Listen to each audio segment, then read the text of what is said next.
Hello! Ayun, kasama po natin, of course, ang nag-iisa, ang aking kaibigan, si Chris Ulo. Kamusta, bro? Okay naman. Ayun, anong reaction mo? Lumabas na balita, umalis na sa alyansa si Senadora Amy Marcos. Anong masasabi mo doon?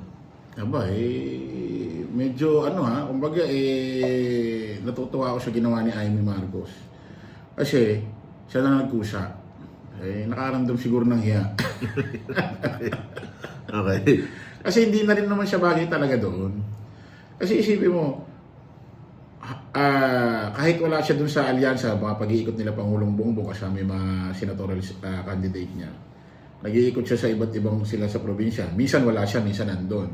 Kahit wala siya, binibida siya ni Pangulong Bongbong. ng kapatid niya, ni PBBM.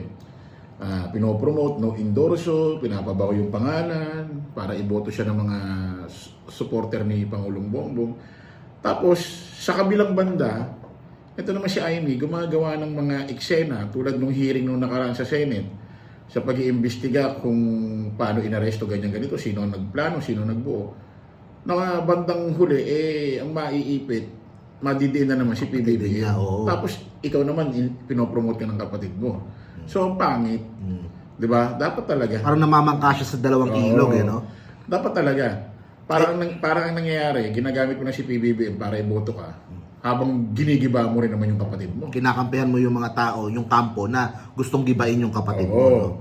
Oo. Pero number 16 sa SWSC, Senator Amy, ay bumaba siya. Ano kaya epekto nung pag-alis niya sa mas lalo nang babaksak yan. Mas lalo nang babaksak kasi dito kasi sa atin pagka panahon ng eleksyon, halalan, importante yung may kaalyado ka . Especially hindi ka naman ganun kalakas. Depende na lang katulad halimbawa nila, katulad yan, Ben Tulfo. Lakas, di ba? Si Erwin, although kasama sa alyansa. Nakadagdag pa, Pero kung tutuusin, kayang-kaya. Kaya talaga. Tito Wala kasi. Soto, Di ba? Pero Amy Marcos, wala.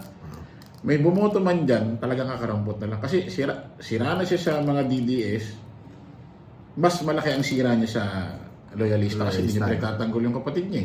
Ultimo nga sila sa Alpanelo, di ba? Hindi na naniniwala sa kanya. Paano pa mananalo yan?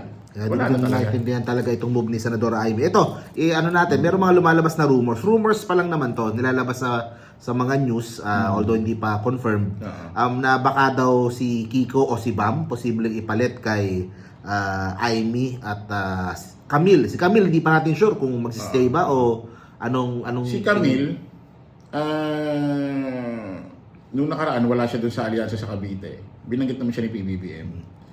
Pero yung pinakikita ngayon ni Camille Villar, parang kumakalas na rin . Kasi nung nakaraan nangangampanya na siya mag-isa . Hindi na siya sumasali sa masyado. Kaya hindi na ako magugulat sa mga susunod na araw, magbibigay o maglalabas na ng statement yan o siyang kumakalas na rin. Tingin ko susunod na yan. Nauna lang si Amy. Kung ipalit itong si yung dalawa nga o si Kiko o kaya silang dalawa, will that be a good move o baka makasama pa kila Kiko o kay Bam sa base niya? Baka magalit yung mga dilaw pag kumampi sila kayo. Ako tingin ko may idadagdag . May ipapalit kasi ang gusto ni PBBM kompleto yung 12 yung ini-endorso niya . Pero sa akin naman kung si Bam o si Kiko, tingin ko mas maganda hindi yun ang piliin ni PBBM. Kasi baka makasama sa kanya, makasama sa mga kinakandidato niya or pinopromote na endorso niya mga senador. Baka maka-negative effect pa. Baka maka-negative. Siguro, maghanap pa siya ng iba. Iba na lang. Oo po pwede. At is na yan. 11, pwede na yan. Huwag na siya magdagdag. Okay.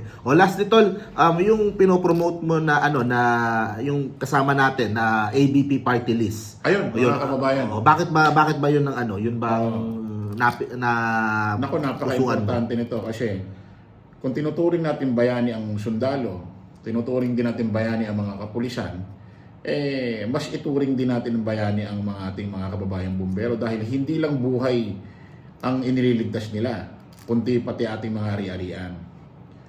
Di ba? Kaya sana iboto natin yung ABP, ang Bumbero ng Pilipinas, 134 sa balota, para magkaroon sila ng boses, maagawa ng mga batas para lalong ikagaganda ng kanilang mga operasyon kung saan pupunta silang mga barangay para patay ng mga sunog sa ating Mga mga bahay-bahay, di ba? Kaya iboto natin yan, especially yung may mga kaibigan, kapamilya, girlfriend, boyfriend na may mga bumbero. Boto ho natin, huwag nyo kalimutan. talaga. ABP No? ang Tsaka bumbero maganda ng pa dyan, Pilipinas. si Sir Pep Goytia, yung first nominee, ano din, very active din sa laban sa West Philippine Sea. Parating nagrarally, nag-ano talagang pinaglalaban nila yung soberanya ng ating bansa. Kaya saludo ako sa mga taga-ABP. So bro, thank you very much. Tingnan natin kung ano mangyayari pa sa mga susunod na araw. Naku, kagulo to. Naku, birthday pa ni Digong sa 28. sa 28, no? Kakantahan ba natin? Meron yata silang rally sa isang parang covered Sa area. may Paco Covered yun, Arena. no? Covered. Covered yun. Paco Oo. Arena. Oo. Doon. Pero ang problema kasi nila, kasabay sa mga sa mga local, sabay-sabay yun eh. O, di ba? Ako, nasa Caloocan ako kay Trillanes, yung kanyang proclamation rally. So, sabay-sabay yung mga local sa araw na yan. So, Kay OJC na naman ang pupunta na naman dyan. ayun na nga. Kay OJC. Oo. Baka kay OJC na naman ang dyan. Ay, nako, sa seryoso. Okay. Thank you very much. Bye-bye, guys. Bye.